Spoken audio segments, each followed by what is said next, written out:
Een goede namiddag, dames en heren, en hartelijk welkom hier in het pand. Today, Ghent University is awarding an institutional honorary doctorate degree to distinguished Professor Emeritus Harvey Friedman from the Ohio State University of the United States.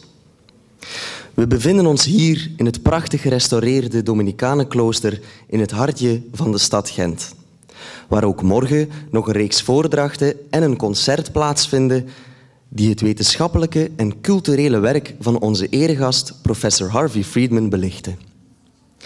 It is in the context of the Ghent University credo, dare to think, or to say it with Immanuel Kant's words, sapere aude, that we are today presenting an institutional honorary doctorate to Harvey Friedman in recognition of his more than 40 years of work of general intellectual interest in logic, mathematics, philosophy, computer science and music.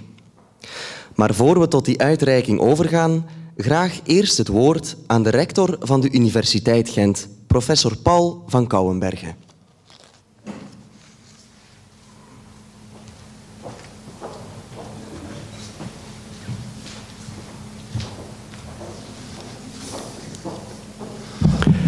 Meneer de vice-rector, mevrouw de rector-elect, meneer de vice-rector-elect, meneer de rector van de VUB, heren, ererectoren en ere-vice-rector, geachte eredokter, geachte prominenten, waardige genodigden, dear friends. Namens de Universiteit Gent heet ik u allen van harte welkom op de uitreiking van het institutioneel eredoctoraat aan professor Harvey Friedman. Ik ben bijzonder blij dat u hier allen zo talrijk aanwezig bent om samen met mij uw waardering te tonen voor de persoon die we vandaag onderscheiden. Ik heet onze eregast en zijn echtgenoten, collega's en sympathisanten hier aanwezig namens onze universiteit van harte welkom. Dear Professor Friedman, to whom we conferred today the institutional honorary doctorate degree of Ghent University. On behalf of the whole academic community, I want to welcome you and thank you for having accepted our invitation. I want to apologize that during most of this ceremony, the Dutch language, the language of our Flemish community, will be used. The fact that we use this language is obviously not a lack of hospitality towards you, but a symbol of our love for our language and of our respect for the historical roots of our university. I'm convinced that you will fully understand this and that nevertheless you will be able to follow the essentials of the ceremony. Met de toekenning van een institutioneel eredoctoraat wilde UGent actoren prijzen uit het sociale, culturele, politieke of economisch veld met een grote maatschappelijke verdienste. Deze keer valt de eer te beurt aan professor Harvey Friedman en ik ben bijzonder blij hem hier vandaag te mogen verwelkomen. Zijn wetenschappelijke carrière begon Harvey Friedman als een wonderkind. In 1967 verdedigde Harvey Friedman op 18-jarige leeftijd zijn doctoraat in de wiskunde aan het prestigieuze Massachusetts Institute of Technology. Stanford University benoemde hem datzelfde jaar, 18 jaar, nog tot assistant professor, waarvoor hij een Guinness Book World Record voor de jongste professor ooit kreeg. Vanaf 1969 was hij in Stanford de associate professor met een vaste aanstelling, tenure. Na verdere prestigieuze posities bekleed te hebben in Madison en Buffalo, is professor Friedman sinds 1977 verbonden aan de Ohio State University, waar hij nu Distinguished University Professor Emeritus is. Hij bekleedt deze positie voor de disciplines wiskunde, wijsbegeerte en informatica. En hij was aan dezelfde instelling 10 jaar lang zelfs professor voor muziek. Dear Professor Friedman, geachte prominenten, waarde genodigden, Door het toekennen van het institutioneel eredoctoraat aan professor Friedman geeft de Universiteit Gent het signaal dat ze theoretisch onderzoek van algemeen intellectuele interesse hoog in het vaandel draagt. Het eredoctoraat geeft weer welk belang ze hecht aan het bestuderen van de theoretische grenzen van het denken. Vandaag hebben we al in een voordracht van professor Friedman, en sommigen van jullie waren aanwezig, van een eerste smaakmaker kunnen genieten. Als men over ons credo durf denken nadenkt, kan men zich afvragen, wat kan men bedenken? Wat kan men niet bedenken? Wat kan men weten? Wat kan men te weten komen en hoe? Kan men aantonen dat men iets met gewone redeneringen niet kan aantonen? De logicus Kurt Gödel toonde in de jaren 30 aan dat er juiste, alhoewel zeer complexe uitspraken bestaan die men niet met een gewone gedachtegang kan inzien. En daarna was het lange tijd een soort heilige graalprobleem in de grondslagen om concrete voorbeelden voor dit verschijnsel te vinden. In de jaren 80 boekten Jeff Paris en Harvey Friedman hiervoor. Onafhankelijk van elkaar. Spectaculaire vooruitgang wat systemen van de rekenkunde betreft. In een gedeelte van zijn recent onderzoek vond Harvey Friedman ondertussen zelfs voorbeelden van concrete uitspraken over verzamelingen van gehele getallen en gewone functies daarop, die alleen dan kunnen ingezien worden als men het bestaan van abstracte objecten veronderstelt, die zo gigantisch groot zijn dat ze buiten de gewone wiskunde vallen. En verdere toelichtingen over de state of the art in dit intellectueel uitermate uitdagende onderwerp zal professor Friedman morgen in zijn voordrachten geven. Vandaag mogen we echter concreet ervan genieten dat professor Friedman ook bezig is of was met toepassingen van informatica in muziek. Naast een korte verduidelijking over optimalisering van performantie met de computer geeft hij aansluitend een klassiek concert. Ik ben dan ook bijzonder verheugd om professor Friedman nog tijdens mijn mandaat als rector, dat per 1 oktober afgerond wordt, als kandidaat voor te dragen voor een institutioneel eredoctoraat. De Universiteit Gent heeft als academische instelling een zeer belangrijke taak als rolmodel voor academische geletterdheid. En daarom zijn we bijzonder opgetogen om in ons midden een persoon te hebben die kan fungeren als boegbeeld van een academicus. Bij deze geef ik graag het woord aan de promotor, professor Andreas Weiermann. Andreas, kom naar voren. Ik dank u voor uw aandacht.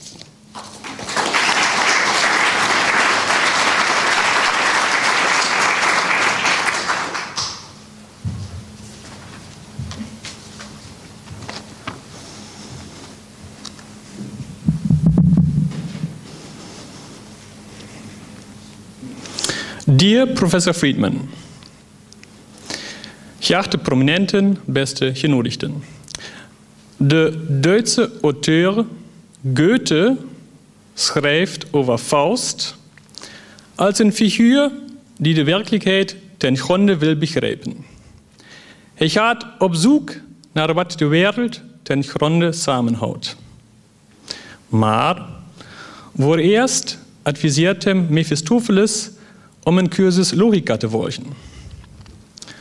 Ich zitiere: Mein teurer Freund, ich rat euch drum, zuerst Collegium Logicum. My dear friend, I advise in sum, first the Collegium Logicum. Inderdaad, logica werd al bestudeerd door de Grieken en is de basis van redeneren en wetenschap. Vandaag de dag is de wiskundige logica een discipline waarin wereldwijd meer dan 1000 wiskundigen onderzoek doen. Eén daarvan is Harvey Friedman. Maar niemand twijfelt eraan dat hij een van de meest invloedrijke logici is van de laatste 50 jaar. Het onderzoek van professor Friedman is omvangrijk en technisch briljant. Het raakt alle aspecten van de logica en heeft het hedendaags onderzoek in de logica een sturende richting gegeven. Zijn grensverleggend onderzoek in de wiskunde, wijsbegeerte en informatica is neergeschreven in meer dan 100 uitgebreide publicaties. Maar er zijn ook andere onderzoekers en onderzoeksters die wat aantallen betreft evenveel of zelfs meer hebben gepubliceerd. Waarom? Dus een institutioneel eredoctoraat in dit geval. Wat het verschil bij Friedmans werk maakt, is het feit dat zijn onderzoeksproblemen bijna altijd een diepe filosofische verankering hebben. Bovendien heeft hij, als ik hem goed begreep, vaak alleen datgene gepubliceerd waarvan hij overtuigd was dat hij de enige was die een soortgelijk resultaat kon bewijzen. Welk soort wiskunde is van algemeen intellectueel interesse? Veroorloof me een citaat van de befaamste wiskundige van de 19e eeuw, David Hilbert. Das Unendliche hat, wie keine andere Frage, von jeher so tief das Gemüt der Menschen bewegt. Das Unendliche hat wie kaum eine andere Idee auf den Verstand so anregend gewirkt. Das Unendliche ist aber auch wie kein anderer Begriff der Aufklärung bedürftig. From time immemorial, the infinite has stirred men's emotions more than any other question. Hardly any other idea has stimulated the mind so fruitfully. Yet, no other concept needs clarification more than it does.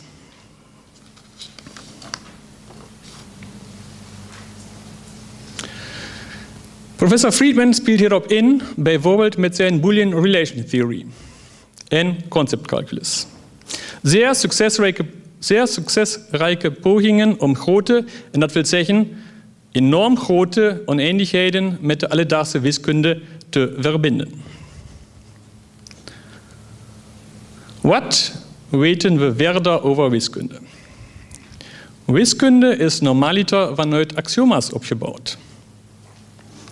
Friedmans reverse mathematics, opgezet rond 1975, is een fundamenteel onderzoeksprogramma dat aantoont dat de meeste gewone wiskundige resultaten omgekeerd in bijvoorbeeld ten hoogste 5 logische categorieën van axioma's vallen.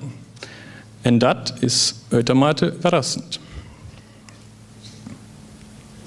Reverse mathematics is sindsdien uitgegroeid tot een discipline waarin een 50-tal onderzoekers actief is en waaruit honderden publicaties zijn voortgevloeid.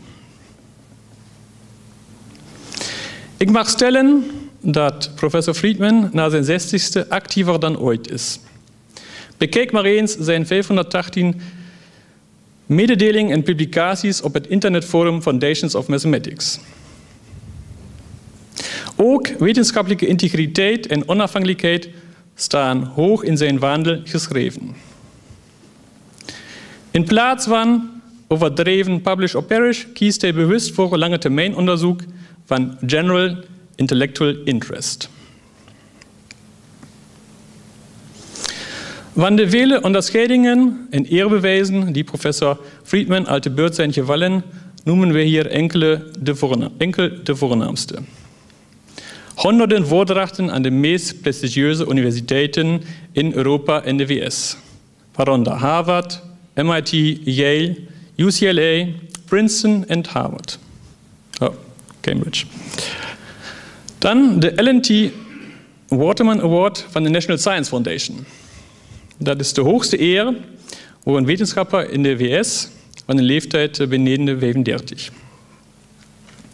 Hij was spreker op het International Congress of Mathematicians in 1974.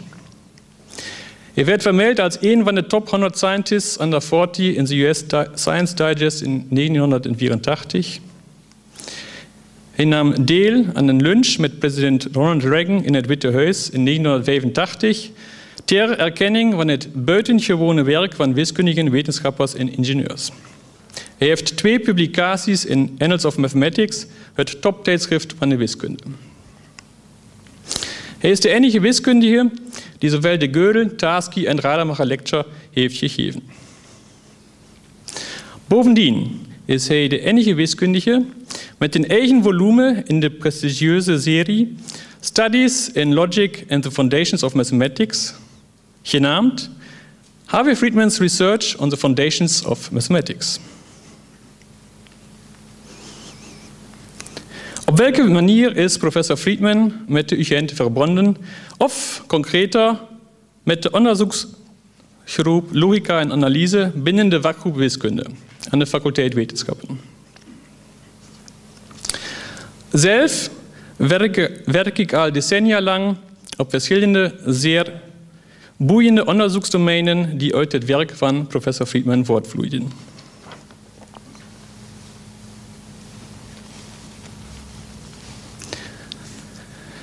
Meerdere van mijn doctoraatstudenten zijn bij dit onderzoek betrokken. Geesje Lee en Ingo Lepper toen ik nog in Münster was. En later in Ghent, Sam Sanders, Michiel de Smet, Florian Pilipessi en Jeroen van der Meren. Het werk van professor Friedman vindt vanzelfsprekend ook zijn weerslag in het wiskundeonderwijs aan de UGent. Ik persoonlijk bracht ook 2 studiebezoeken aan de universiteit, bij professor Friedman aan de Ohio State Universiteit. De laatste keer kon ik ook meegenieten van het zogenoemde Friedmanfest, een congres ter ere van Friedmans 60e verjaardag. In december 2009 bezocht ik aan de Universiteit van Bristol een 14-daagse meeting onder leiding van professor Friedman en Dr. Bovikin, karend in Friedmans boek en zijn onderzoek in de Boolean Relation Theory. De energie die professor Friedman bezit, liet een diepe indruk bij mij na. Hij is onvermoeibaar, wat ervoor zorgde dat meerdere lezingen van hem soms langer dan 8 uur per dag duurden. En dat zelfs meerdere dagen na elkaar. De samenwerking tussen de UGent en professor Friedman werd bestendigd door zijn bezoek aan de vakgroep Wiskunde in september 2010, waar hij 2 publieke lezingen gaf. Ik had bovendien het geluk om samen met professor Friedman en collega's in oktober 2011 het seminarie New Trends in Gödelian Incompleteness and Combinatorics aan het prestigieuze onderzoeksinstituut Oberwolfach te organiseren. Dear Harvey, I am sure that I have failed to give a decent laudatio for you, but presumably almost everybody would have failed for this, because your work is so overwhelming. Meeting you brings always new insights, new sources for creativity and inspiration. In fact, I would be lucky being able to produce only parts of your results, but I and many others would still fail with this. Therefore, I hope that you will have many more years to show to the young generation which directions they may go for. Dear Judy, my congratulations for having such a genius on your side. Wij zijn dan ook allen zeer vereerd om vandaag dit institutioneel eredoctoraat aan professor Friedman uit te reiken.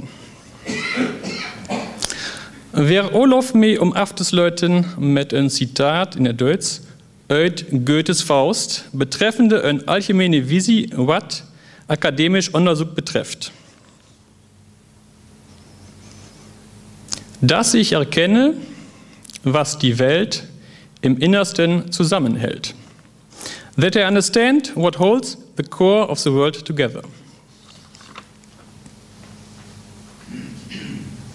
Ik ben ervan overtuigd dat professor Friedman zijn leven lang daarmee bezig zal zijn en blijven. Meneer de rector, mag ik u omwille van al de vermelde argumenten vragen om het eredoctoraat uit te reiken aan professor Friedman.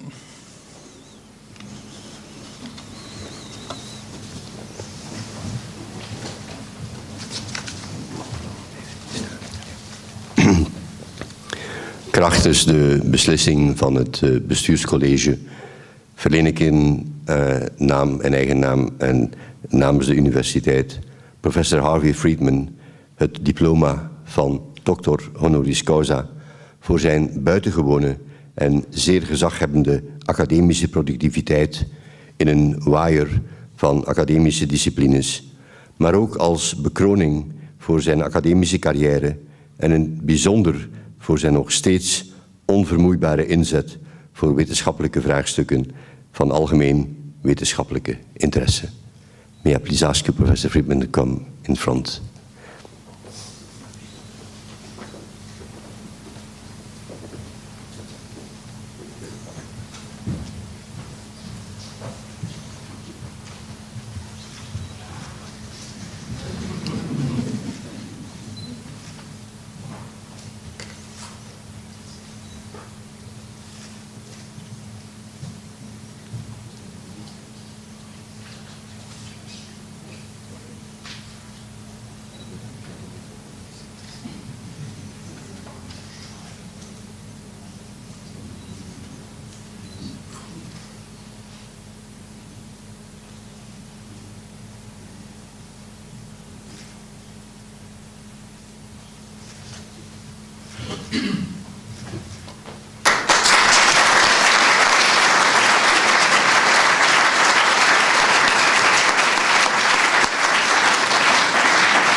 May I just say how well deserved this honor is. Congratulations on your honorary doctorate, Professor Friedman. And may I now invite you to address the gathering.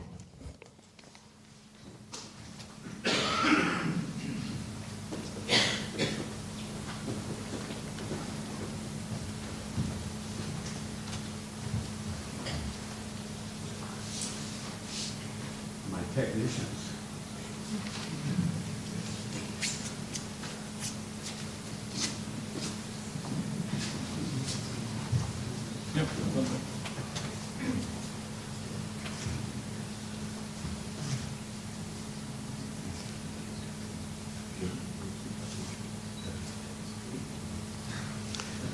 That's it.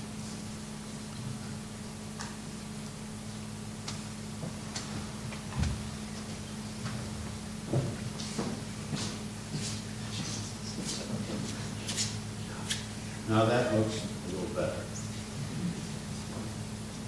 Thank you. It's an extreme honor to be awarded the institutional doctorate degree from Ghent University, and I'm deeply grateful for this recognition and for having the opportunity to speak to you with both my voice and my fingers. I sincerely thank the rector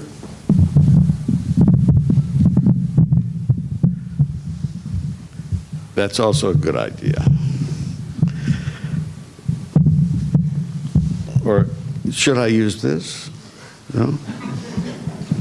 Okay, we're going to start over. Thank you. Extreme honor to be awarded the institutional doctorate degree from Ghent. I'm deeply grateful for this recognition and for having the opportunity to speak to you with both my voice and my fingers. I sincerely thank the rector, Professor Paul Van Cauwenberge, and the members of the Bestuur College, Professor Herwig de Jong, Dean of the Faculty of Sciences, Professor Hendrik van Maltigan, Head of the Department of Mathematics, Dr. Sam Sanders for supplying support from a John Templeton Foundation grant, and Professor Andreas Weiermann, Head of the Research Group in Logic and Analysis. Thank you very much. And now I want to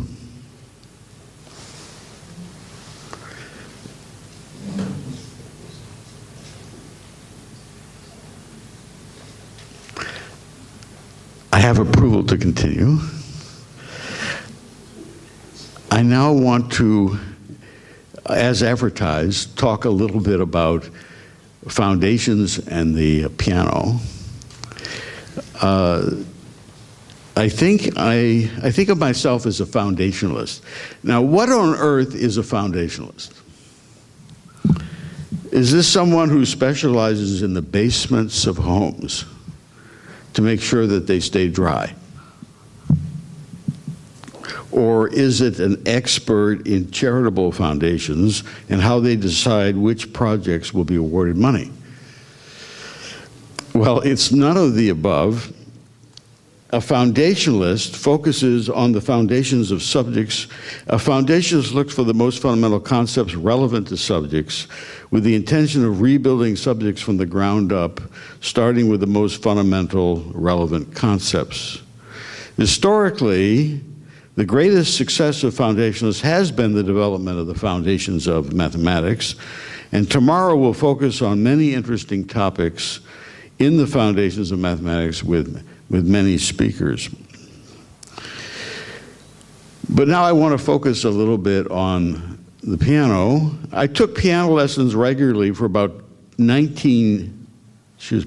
time flies here, 9 years before going away to college at MIT.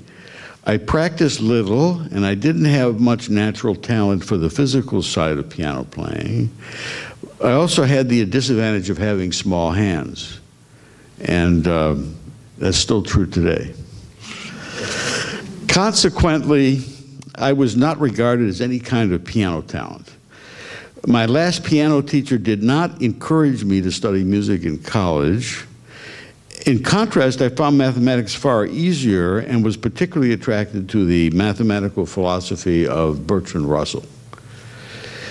I left home at MIT in 1964, and I received my PhD in mathematics in 1967 with a PhD thesis in mathematical logic. But back to the piano. I didn't practice or play much from 64 to 77. I had only a modest console piano in my home. And in 77, I arrived as professor of mathematics at Ohio State University, and soon later, I acquired a 9-foot Bösendorfer concert grand piano at an enormous discount. It had been damaged in a major snowstorm, and it needed new keys, suffered deep scratches, and there were a lot of broken glass on the soundboard. I hired the piano technician for the Columbus Symphony to take a look at the piano, and he said that the damage was completely superficial and recommended that I immediately purchase it at the offering price, which I did. All right, that's the easy part. Now, how do you play such a piano? My foundational side started to take over. What is the pianist doing to create such spectacular effects, such emotional nuances, fundamentally? In the meantime, I started to practice a few hours a week. I said a week, not a day. And in the 1980s, I made modest progress on the piano with my modest practicing, deeply mystified by just how the professionals do what they do. My assumption was always that they had some special and very natural kind of physical dexterity, usually large hands and uncanny memory. I pretty much decided I'd never be able to sound like them. Yet in some selected, very simple, but very beautiful passages where dexterity, large hands, and memory are not relevant, I did think that I sounded near professional. This encouraged me to try to get to the bottom of professional piano playing. What was I doing in those simple passages? Now, at the most fundamental physical level, the pianist is doing surprisingly little. But these very limited things are happening all at once. They are carefully proportioned. And these few proportioned things in combination have such enormous effect. So what are these few elements? The most fundamental datum is by no means comprehensive, but is rather surprisingly sufficient to create satisfying and striking performances of at least a significant portion of the classical piano literature. So each of these fundamental datum has three parts. First of all, the time in milliseconds from the start of the performance. so-called timestamp of an event, the name of the note in the event, so that's one of 88 notes in the case of a piano, the intensity of the notes, of the note, and that's one of 127 levels of intensity. 127 is the loudest, which is extremely loud, roughly F, F, F, F, 4 Fs, down to 1, which is extremely soft, roughly 4 Ps. Intensity 0 is reserved for the release of the note. So in these terms, a performance is simply a finite list of such events in increasing order of the timestamp. Now, of course, there may be some duplicates, things that are simultaneous, but an increasing order of the timestamp with a special final datum containing only a timestamp, which indicates the end of the performance. So you get a file of this form.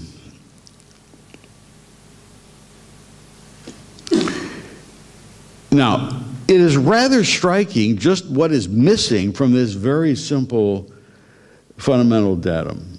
There are things that are missing from this.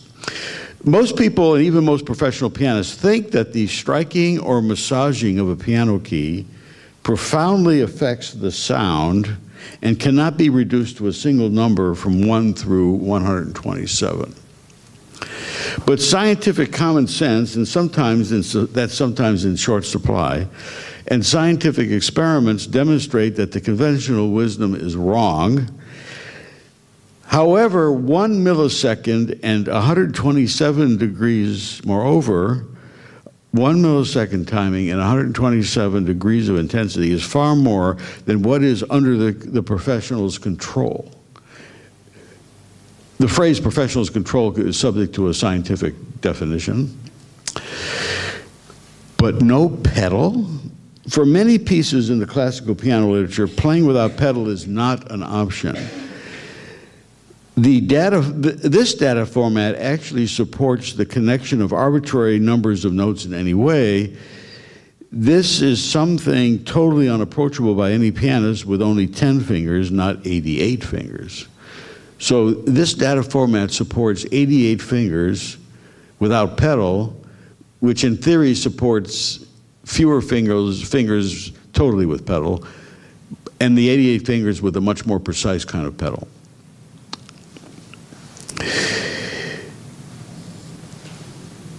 Now, MIDI pianos.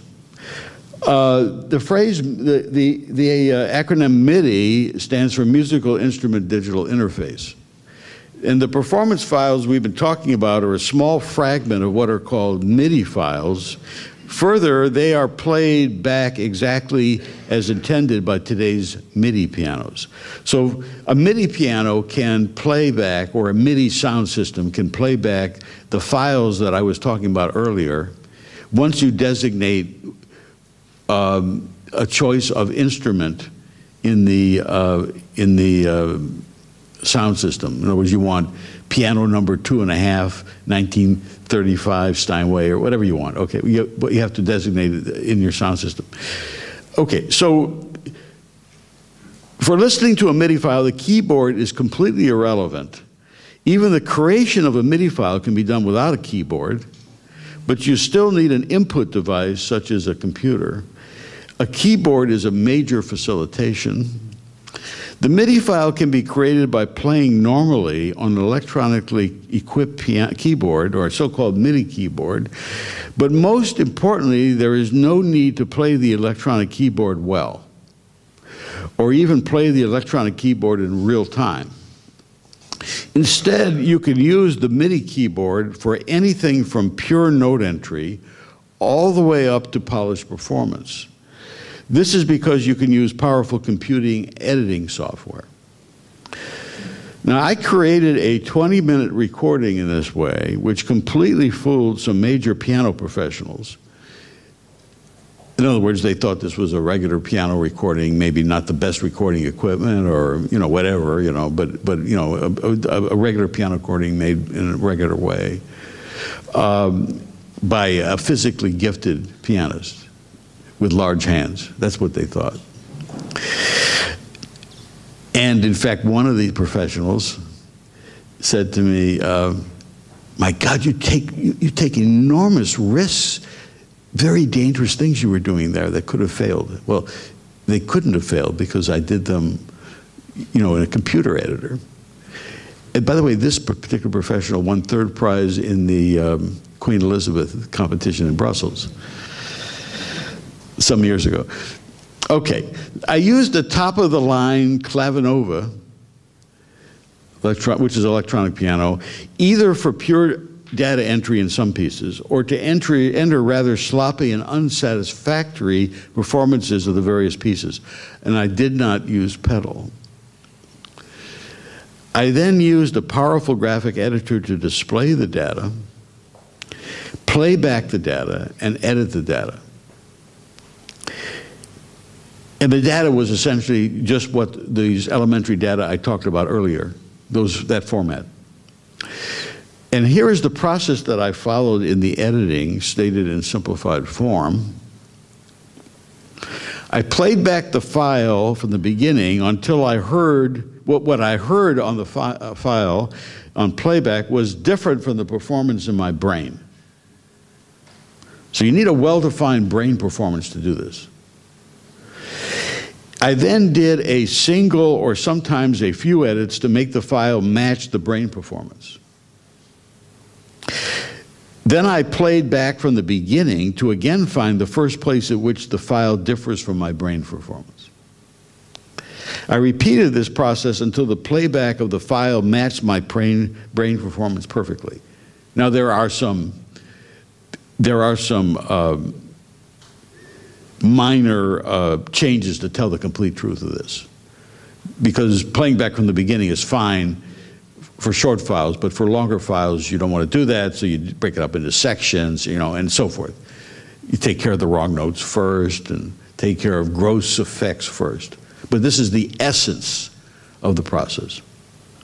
Now we eventually want to have it so that you just put a thing over your forehead and you just play it in your head, and then out it comes, either in real time or maybe not in real time. Out it comes, the way you want it. But we don't have a headband like that yet. But that's where we're headed, right? So, all right. Now this can take several hours to do for 1 minute of music of moderate complexity involving several hundred precise edits. So there were thousands of edits in the 20 minutes.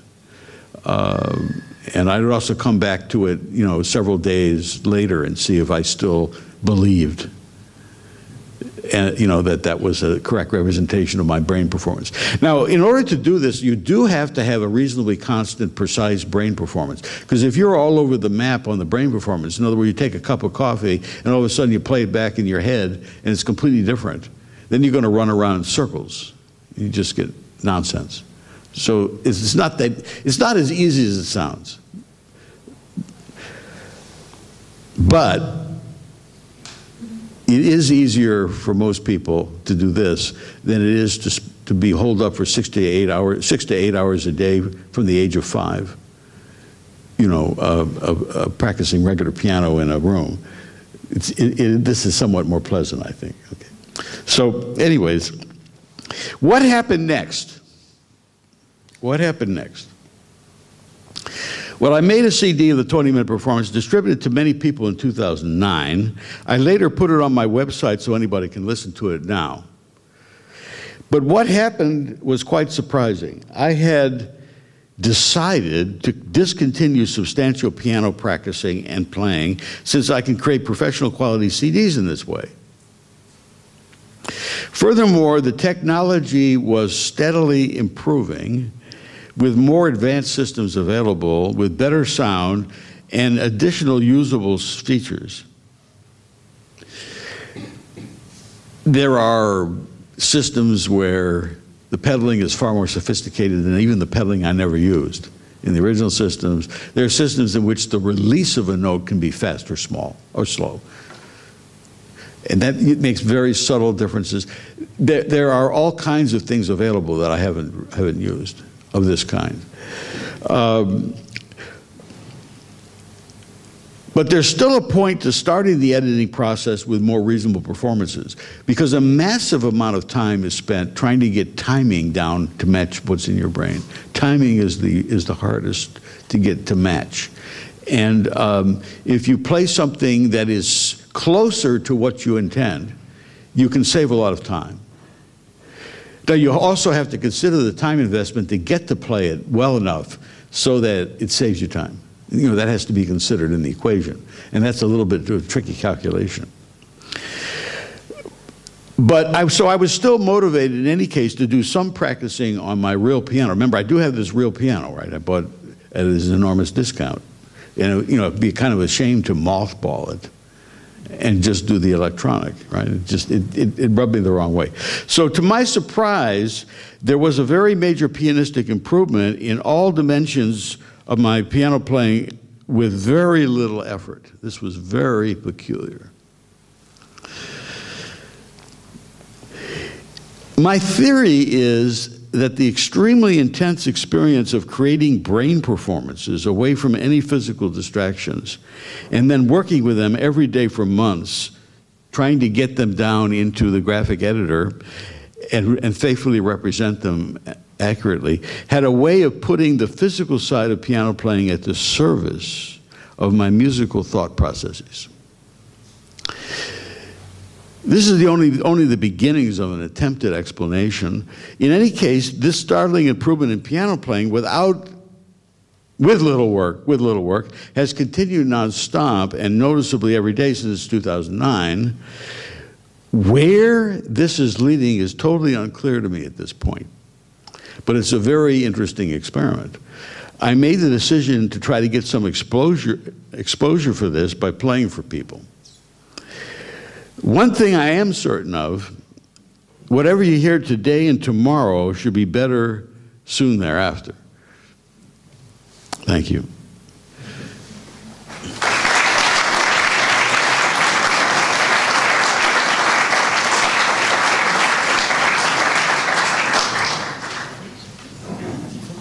Yes.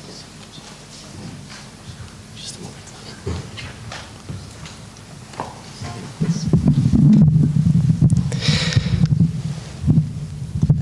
I'll meet the other.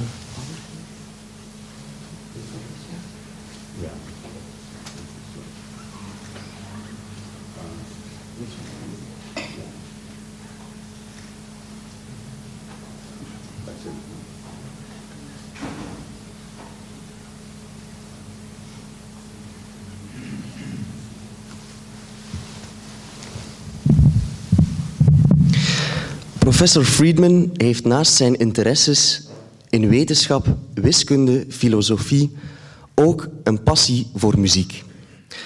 Daarom is het ook mijn grootste genoegen om professor Friedman te verzoeken plaats te nemen achter de piano en ons te laten genieten van stukken van de grote componisten als Bach, Mozart, Beethoven en Schubert. Professor Friedman, it is with my great honor and admiration that I invite you to take place at the piano to let us enjoy your wonderful musical talents. Thank you very much. Now I'm going to be, I'm still a little frightened of these things, so I'm going to be accompanied by my wife, who you remember is the angel in the second row, to turn pages at strategic moments in case my memory fails me. And also, I think I need to take this great robe off and have that case brought up.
So we need to break the ice.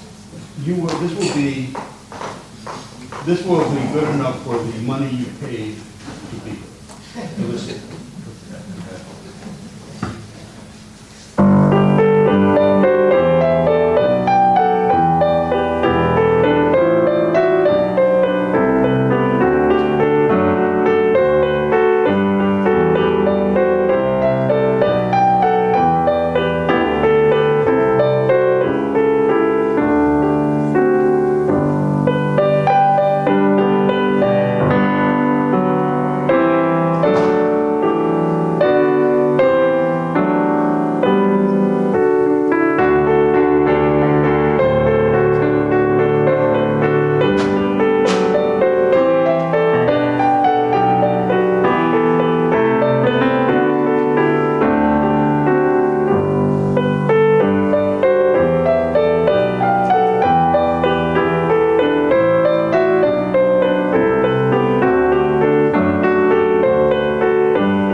Thank you very much, Professor Friedman. En daarmee zijn we aan het eind gekomen van deze academische zitting. Ik wil u allen hartelijk danken voor uw aanwezigheid hier en u meteen ook uitnodigen tot een receptie in de kapitelzaal. And with that, we have come to the end of this academic session, and I take this opportunity to thank you all very much for coming here, and also to invite you to the kapitelzaal. Maar mag ik u eerst nog vragen recht te willen staan voor de vaderlandse hymnes?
En dan nodig ik u graag uit tot de receptie.